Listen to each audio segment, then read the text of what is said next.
যে কোনো রহস্য ও অপরাধের সঙ্গে জড়িয়ে আছে পোস্টমর্টেম শব্দটি। পুলিশ ও গোয়েন্দাদের তদন্তের অন্যতম ভরসা এটি।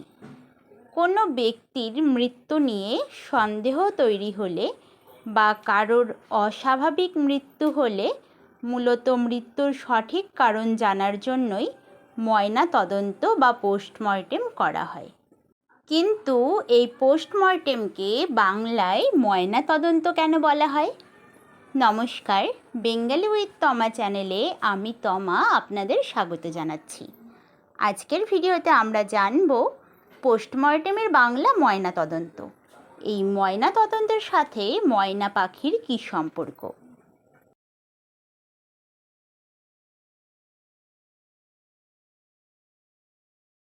এই ধরনের আরও ভিডিওর প্লেলিস্ট আমি এই ভিডিও শেষে এন্ড স্ক্রিনে দিয়ে রেখেছি, আপনারা চাইলে দেখে নিতে পারেন। চ্যানেলে নতুন হয়ে থাকলে সাবস্ক্রাইব করে পাশে থাকা বেল আইকনটি প্রেস করে রাখবেন আমার ভিডিওগুলোর আপডেট পেতে। আপনারা আমাকে সোশ্যাল মিডিয়াতেও ফলো করতে পারেন। ইংরেজিতে পোস্টমর্টেম শব্দটি এসেছে ল্যাটিন শব্দ মর্টেম আর পোস্ট থেকে। মর্টেম মানে মৃত্যু আর পোস্ট মানে পরে, অর্থাৎ পোস্টমর্টেম শব্দের আক্ষরিক অর্থ মৃত্যুর পরে। বাংলায় পোস্টমর্টেমকে ময়না তদন্ত বলা হয়। এই কথা তো কম বেশি আমাদের সবারই জানা। কখনো কি মনে প্রশ্ন জেগেছে কেন এমন নামকরণ?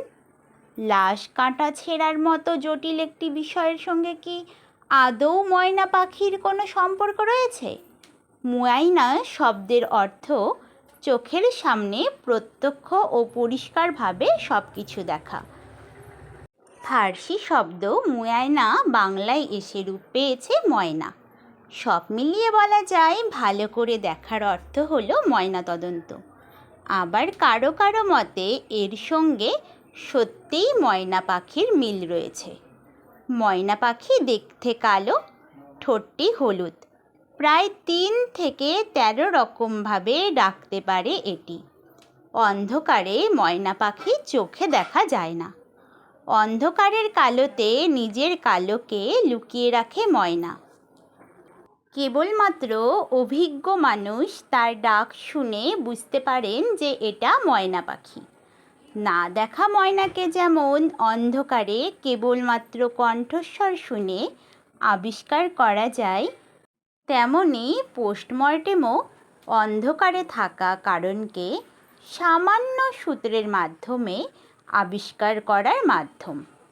সামান্য সূত্র থেকে আবিষ্কার হয় বড় কিছু, আর তা থেকেই বেরিয়ে আসে রহস্যের মূল কারণ। খুঁজে বের করা যায় আসল অপরাধীদের, পাওয়া যায় মৃত্যুর কারণ। এজন্যই পোস্টমর্টেমের বাংলা হয়েছে ময়না তদন্ত। আজ তবে এই পর্যন্তই। আপনাদের যদি ময়না তদন্ত নিয়ে কোনো তথ্য জানা থাকে অবশ্যই কমেন্ট করে জানাতে পারেন। পুরো ভিডিওটি দেখার জন্য ধন্যবাদ।